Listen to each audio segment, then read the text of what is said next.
Hey friends, it's Kimberly here with Specialty Care Management and Reiki and Coaching.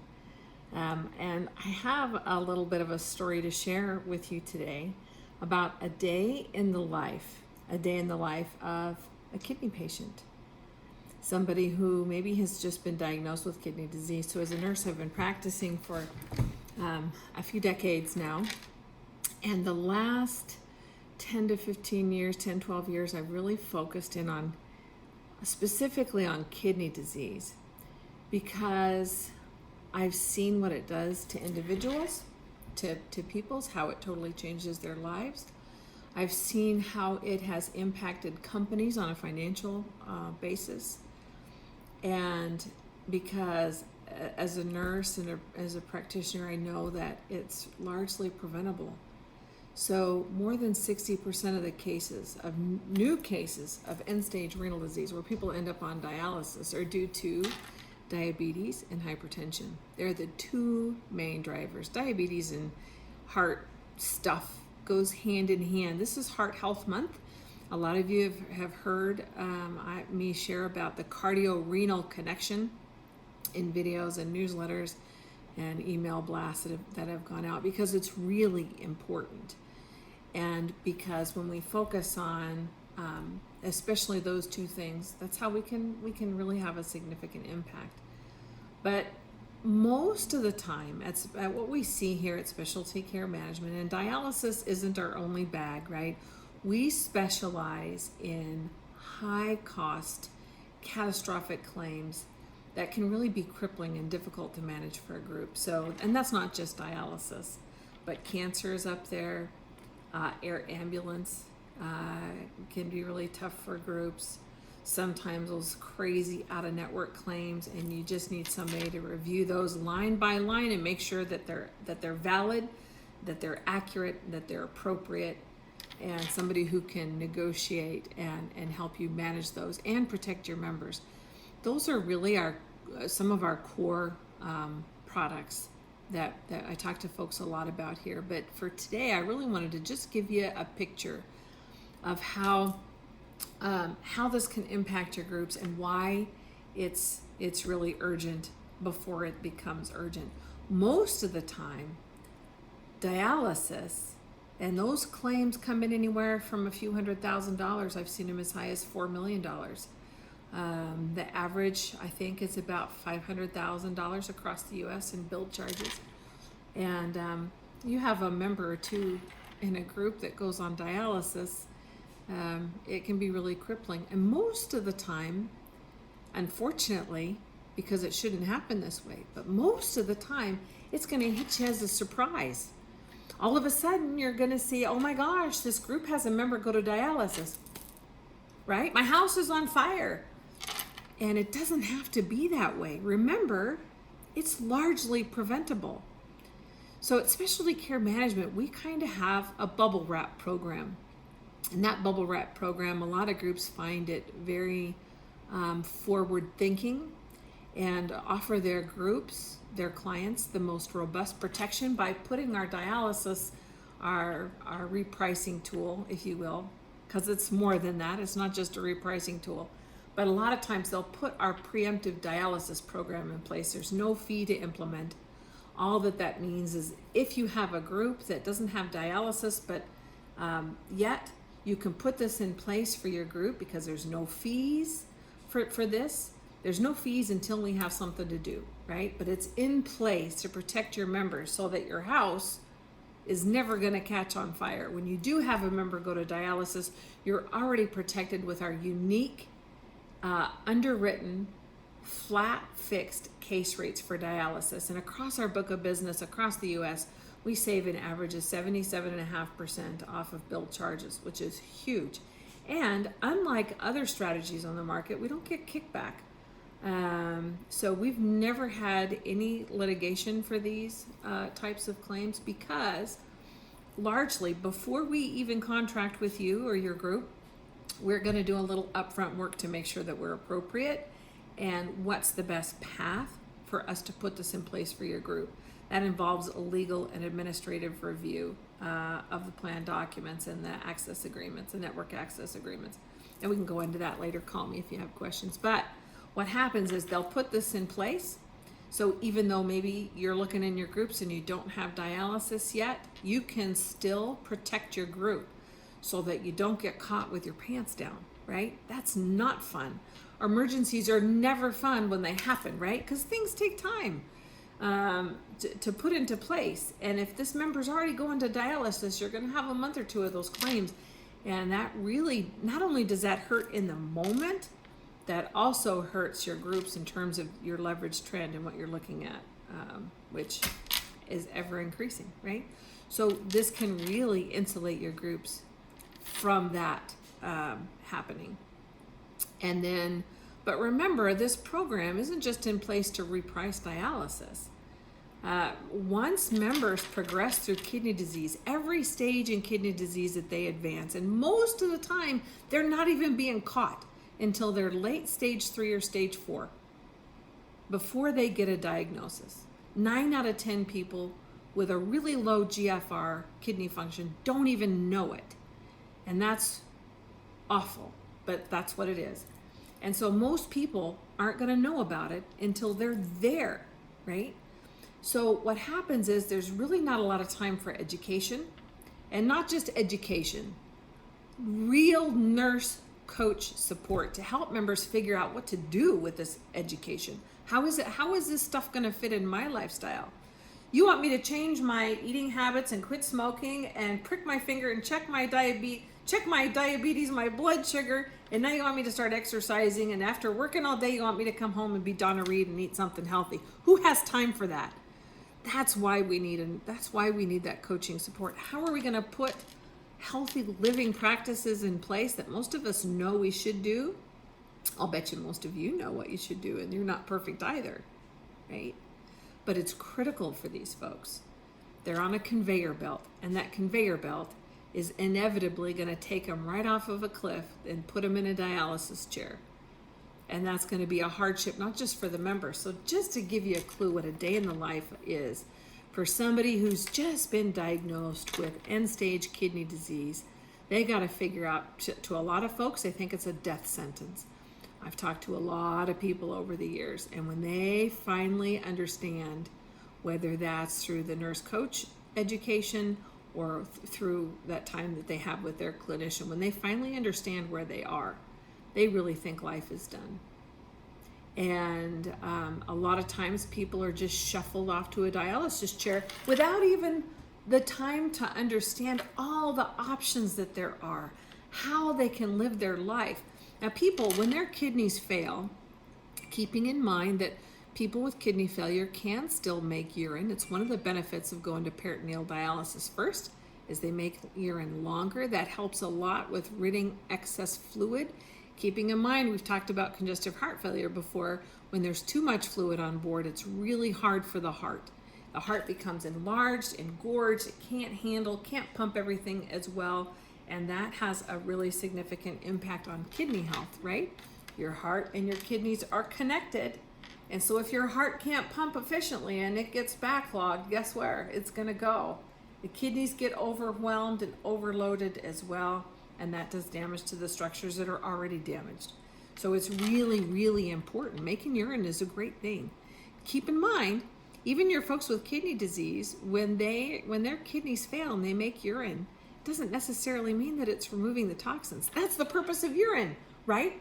Is to filter out those toxins and give those toxins, those byproducts of metabolism and garbage, it gives it a way out.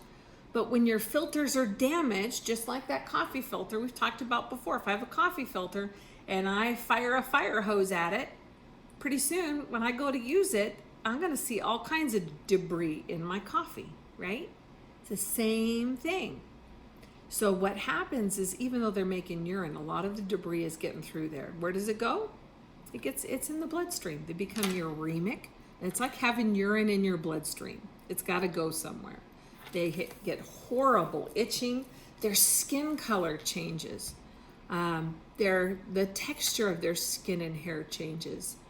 They don't look or feel vibrant. Where else do those toxins go? They go up here in their brain. They don't think. their cognition changes, their emotional states change. They don't feel good. You're extremely tired. So I'm talking about fatigue such that just putting on your clothes is exhaustive, very difficult. So it's very hard for these folks to get through a workday, right? So this is also a hardship on your employer groups. Their relationships change. Once they start dialysis, most people are shuffled off to a hemodialysis center where they sit in a chair 4 hours a day, 3 days a week. They can't get up and move around. They're depressing places. It's not a private room. Their chairs are right there. Some people will have a partner. Maybe they've been going to dialysis with who's been in the chair next to them for years or a few months or weeks or whatever, and have them die in the chair next to them. That's traumatic. They know that they're in that chair until they die, right? And so it's not a happy thing. It's hard to stick to the fluid and diet restrictions. Remember that your kidney's job is to filter everything, right? So when those filters are damaged, it has a hard time filtering wastes from your food and your drink. You can't handle all that fluid. Once your kidneys fail, they put you on a fluid restriction. Most folks can't have more than about 30 ounces a day. So that's tough. What do you do when you're parched and you're limited?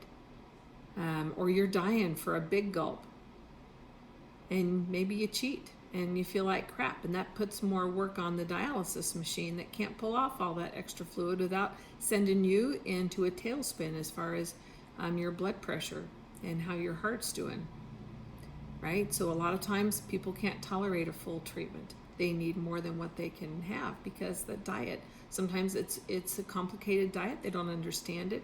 They don't understand why and the benefits of it. It just seems like it seems very restrictive.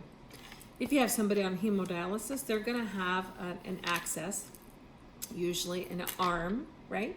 And what an access is, that's where we join an artery and a vein together so that we can cannulate that with these big needles. Those blood vessels get huge and torturous. And I've heard so I stalk a few Facebook groups, and I've worked with a lot of folks, who do have kidney disease. And I've heard stories, folks sitting in the line at the grocery store and having people whisper and look down on them because they see these bulging veins and they think, oh, they must be a drug addict or a creep or something, right? And they don't look good. They look different, right? Because their skin color and texture is changed and they look ill. So they, even socially they're not comfortable. It's a lot of work when your kidneys fail. And so it's a poor lifestyle for the member. They're also every advancing stage, they're more and more expensive to care for. Think about the member who doesn't understand those fluid and diet restriction, doesn't understand what's going on in the body and why they feel the way they do. Why am I so confused? This dialysis disequilibrium, we call it. Why can't I remember anything anymore? And they don't think they can do anything about it. And so what that does is it sets these folks up. Not only are they expensive because of the treatment that's required, but they're expensive because they don't do well. They're sicker. They end up in the hospital. They don't live as long. They have poorer outcomes. So having a program in place like our Dialysis Prime or Dialysis Plus, I'm happy to describe those to you if you're curious, if you want to know more. But having that in place is important not only because of the help in terms of containing costs, but it's also important because they're going to have that personal nurse support to help them understand their Medicare benefit, to help them understand their diet, their fluids, to understand the things that they can do personally to feel better and live their life, right? And get out of this, what seems to be a sentence kind of a life that they have. And so that's super important. So one of the things that I think really sets our program apart is we talk a lot about this holistic framework. So it's not just in terms of containing costs, which is important, but it's also in terms of supporting that member so that they can have a good quality of life, which goes right back and affects your cost. And that's super important. So that's fantastic to have in place. If you have a member go to dialysis, you want that for them. But I'll tell you, as kick butt as those programs are, not needing them is where the money's at, in my nurse opinion. Not progressing to dialysis is huge. There's a lot of zeros behind that dollar sign in terms of savings if you don't have a member go to dialysis. If you look in your groups and you see diabetes, I promise you, you have kidney disease in there. You just don't know it because it hasn't become an emergency for you yet. It's best not to have an emergency. So a lot of groups will put these programs in place like bubble wrap, even before they have a dialysis claim. They know that they're protected if it happens, and then we'll go to work with them upstream to help them mitigate the risk of ever needing that case rate. That's powerful, and I think that's a huge benefit of partnering with specialty care management. And we have different programs based on appetite for the group and in terms of budgetary constraints. So our kidney disease program is a very budget-friendly program. It's just targeting those folks with kidney disease. Health 360 is a robust population health program that is fiduciarily responsible in terms of working with people in a cost-appropriate manner. So some of your folks just need a little hip. They just need a little tickler. Hey, it's time for your mammogram. It's time for your flu shot. They just need a little something in the mail. That's a wonderful program. It's very nominal in terms of cost. The nurse coaching time is preserved for those folks who are at an emerging risk. They're a small segment of a group's population, and they don't look bad on claims. They're not going to jump out at you in claims, right? Their spend isn't going to be crazy. They're probably going to have under $5,000 in claims, but they're going to have some comorbids. They're going to have some gaps in care. And what that tells us is that even though they're not a bad spend right now, they're going to be. They're on this trajectory. It's going to take them there. And that's who we target our nurses. Probably maybe 6, maybe 10% of your group's population that really needs to work with a coach and doesn't know it yet. And our engagement rates are 80 to 90%. There's a lot of reasons for that I won't go into now, but there's a lot of reasons why our engagement rates are so high. But it makes a huge difference for these groups. Our ROI in that program is 5 to 1. And really have some amazing stories. Matter of fact, tune in because I'm sharing those every so often. I'll pop on and share a real story from a real member that has graduated or worked through our program because they're robust. I have lots of stories over the years of folks who've engaged in a program like our Health 360 or worked with a good nurse coach or who've been in our Health 360 program. And it really does change lives on an individual basis. And it really protects the group. And not just from dialysis. Keep in mind that the drivers for end-stage kidney disease are also the driver for heart disease, liver disease. They're the driver for some cancers, right? So it's a really robust program that has a whole lot of benefits. It's hard to quantify. If you have questions, it's one of my favorite things to talk about. Minimizing and mitigating your risk or the risk for your groups and really setting you apart as a thoughtful partner for your clients. That's why we're here. And I hope all good things for you and the clients that you serve, because in so doing, you're making lives better for everybody across our country. And I appreciate that. Make it a great day. Bye, friends.